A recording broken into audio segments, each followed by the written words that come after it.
agad. May tanong daw si Riza.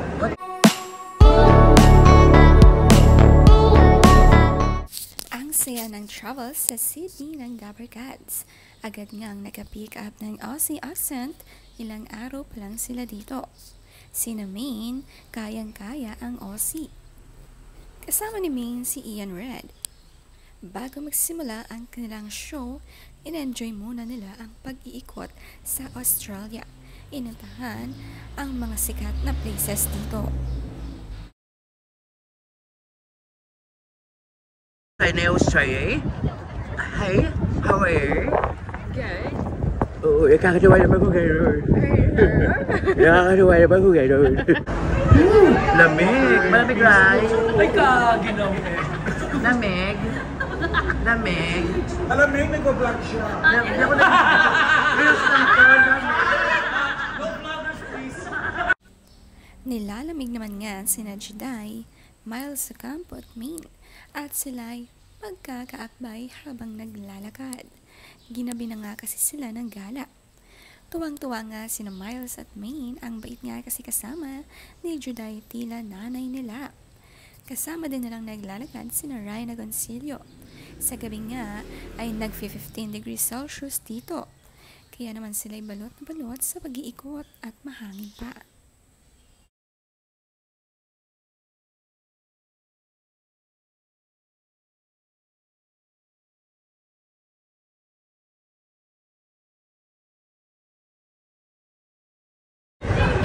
Ang lamig! It's Australia! Kita nila dito, hindi na malamig. Yes! Lasing! Agad! May tanong daw si Riza. Sina Jose rin naman ay kasabay nilang nag-iikot, naghahanap ng makakainan na dinner, pati sina Paulo at Riza May. Ang saya ngang magkakasama sila dito pati sa paggala.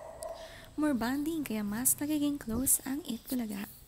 Solid ang kanilang samahan talaga hanggang ngayon.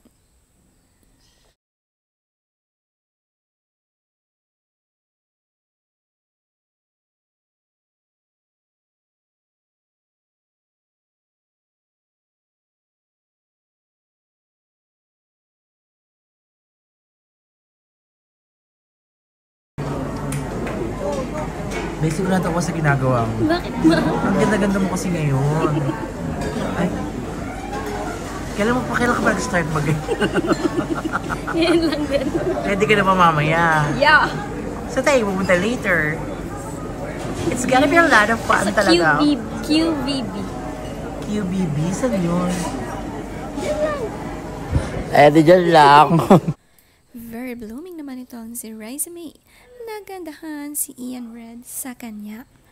Todo ayos lang si Riza. Pagkatapos kumain ay nag-retouch. Kay saya-saya ng biruan nila.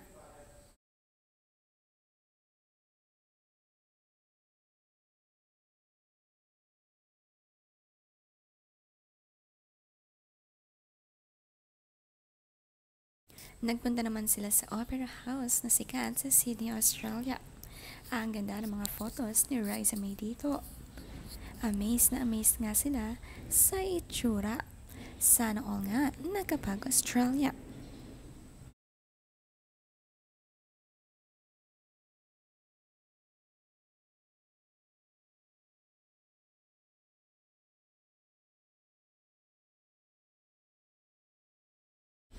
Ang kaganda ng mga lugar dito na gustuhan ni Riza May. Ready ang kanyang mga OOTD. Ang ganda rin ng weather, sakto sa kanilang pagpunta.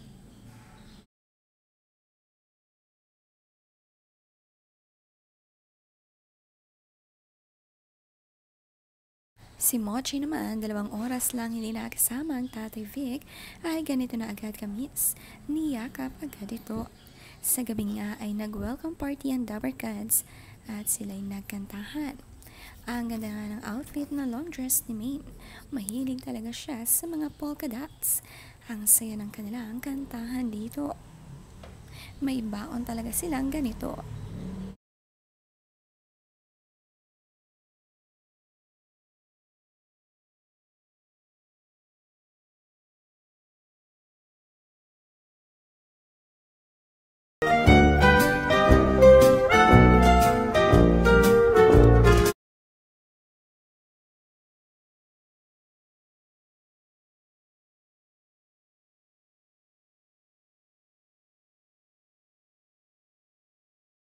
Sina Joey De Leon naman ay nagsalo ng pag-iikot sa Australia kasama ang kanyang asawa at anak na si Jaco De Leon.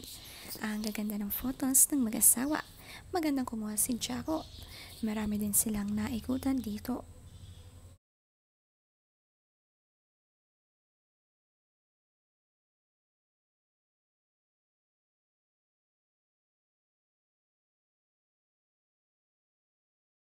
Ang gaganda ng kanilang pinuntahan, naka-all black naman terno ang mag-asawa. Si Joey nga edad 78 pero malakas pa rin maglakad at mag-travel. Nakakapag-enjoy. Alaga naman kasi siya ng asawa at ng mga anak.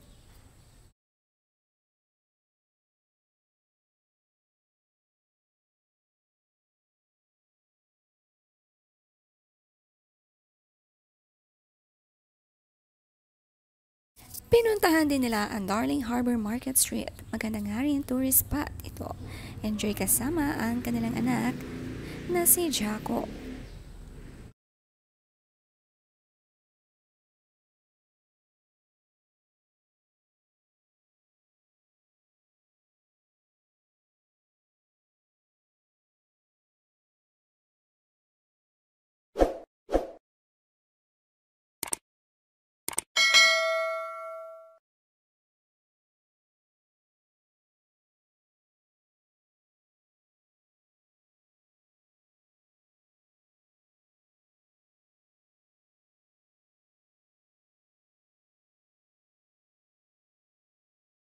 Natuwa naman nga si Jaco De Leon sa kanyang nakita na sasakyan dahil may design itong nakakabit sa likuran na sina Woody at Buzz na napaka-cute fan nga ng Toy Story.